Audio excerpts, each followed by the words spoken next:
But there's one thing I was kind of confused about. You say you collect rent on the 20th. Mhm. So let's just say this person wants to move in on June 1st. You collect the lease option payment, and then let's just say it's rent is $1,200. So they have to pay again on June 20th? Is that how it works? So yes and no.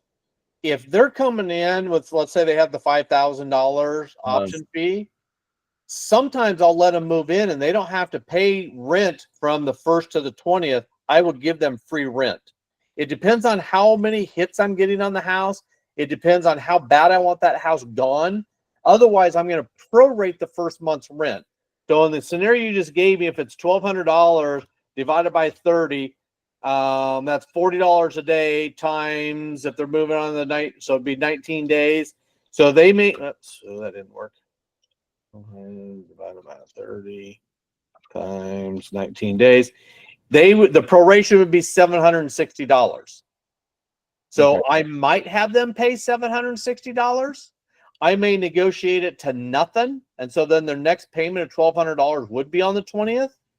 I never have them pay a whole $1,200 up front, along with the lease option, or with the option payment, I mean, because it gets confusing. Somewhere you have to prorate because they're not living there the entire month. Okay. So if I do anything, it'd be proration of the month. A lot of times I will give it to them for free. I want them to move in. And because they're giving me that $5,000 up front, that's a lot of money. That, they may not have the rent to move in. Plus, you got to be careful. They're going to have to turn on utilities, and a lot of times there's deposits that go with those utilities. So you need to make sure that they have enough money to turn those utilities on at the same time. So I forgot why you collect rent on the 20th again. Yep. So I do it on the 20th because my mortgages are due on the 1st of each month, usually late on the 15th of the month. So I collect on the 20th because if they don't pay me, depending on what state you're in, and I don't know what Ohio is. Sandy, what's Ohio on notice? Do you know off the top of your head? 3-day has to be posted. Okay. So in Ohio, it's a 3-day. So you have to post the eviction notice 3 days after rent is due. So the way my leases are written, we do it on the 20th. It becomes late on the 23rd at 5 o'clock Phoenix time. On the 24th, I post that notice. Or I'm sorry, on the 24th, I post that notice. Then they have 3 days to do something. So now I'm at the 27th of the month. On the 28th of the month, I'm going to turn it over to my attorneys for eviction. Okay.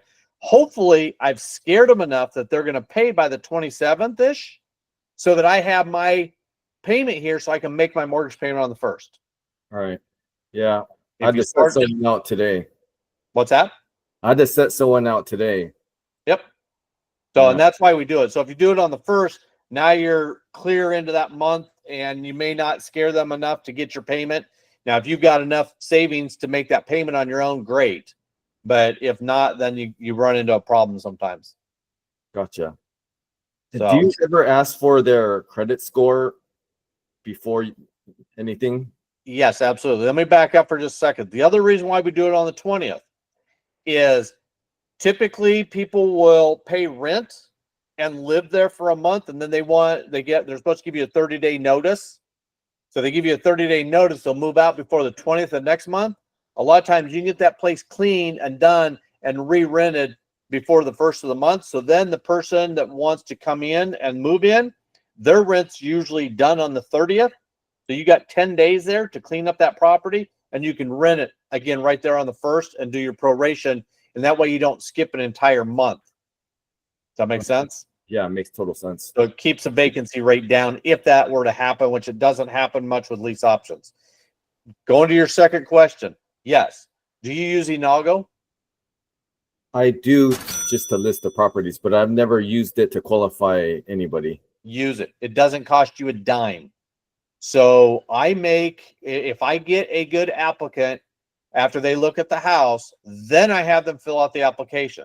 The application, I make everybody that is over 18 that is contributing money, they have to do an application. It's $35. And you have to set up Inago to do that. So if you need help doing that, let me know, because there's a certain way and certain questions that I ask in for that application. But we check credit, we check eviction, we check criminal. So we check all that. Now, I don't worry too much about credit. I do go back and look at it. For example, the person that we have moving in Dayton, Ohio, or I'm sorry, Danville, Indiana. They've got 20 grand down, but on their credit bureau, it shows they have a bankruptcy and filed bankruptcy. That shows up. So what do? We're going to ask them about it. What's going on? Why did this happen? And they gave us paper showing that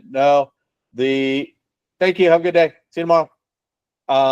That they are out of bankruptcy. They started it, but never went through with it. Well, in the credit bureau that we received is still showing on it. Okay, so I don't care. Criminal background, I do look for sexual assault stuff. I do look for child stuff. If it's drugs or anything like that, I don't even worry about it. I do look for violent stuff. Other than that, I don't discriminate, and they can have a felony. I don't care. So evictions, I'm looking when they had the last eviction. Did they lie to me? So if they lied to me, that's a problem. Okay. If they told me, oh, we got kicked out, or we had an eviction, or whatever, or we lost our jobs, and they tell me about it and it shows up. Okay, great. I get it now. Everybody turns their life around and does whatever they need to. So yes, absolutely. I pull a credit report. I never used to, but I've done this for so long, I go off of my gut. And it worked pretty good, but now it works a lot better using the actual bureaus and pulling it. If they are 18 and not working, then I turn around and they do have to fill out an application, but not the full one, because they don't have to put in pay stubs. So on our applications, they have to put in 4 pay stubs. They have to put in references. They have to put in their driver's license, their employment, their living history.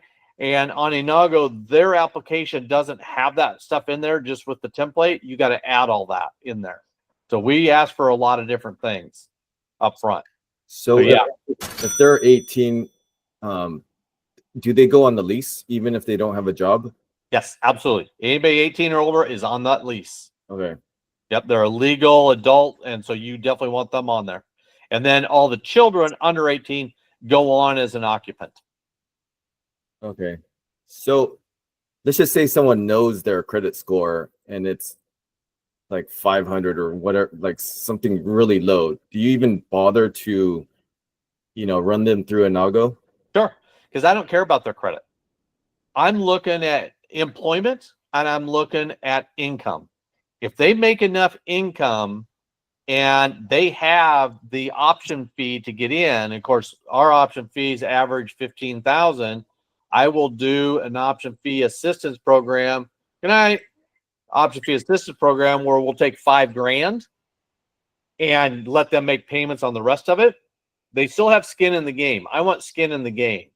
So if they blow up on me, I still get that $5 grand up front. So it's all about skin in the game. So I don't care about their credit, honestly. I look at it, but 99% of my people that move in at any of our houses don't have good credit. Okay. I've seen them down in the 400s, but I really don't care. Okay.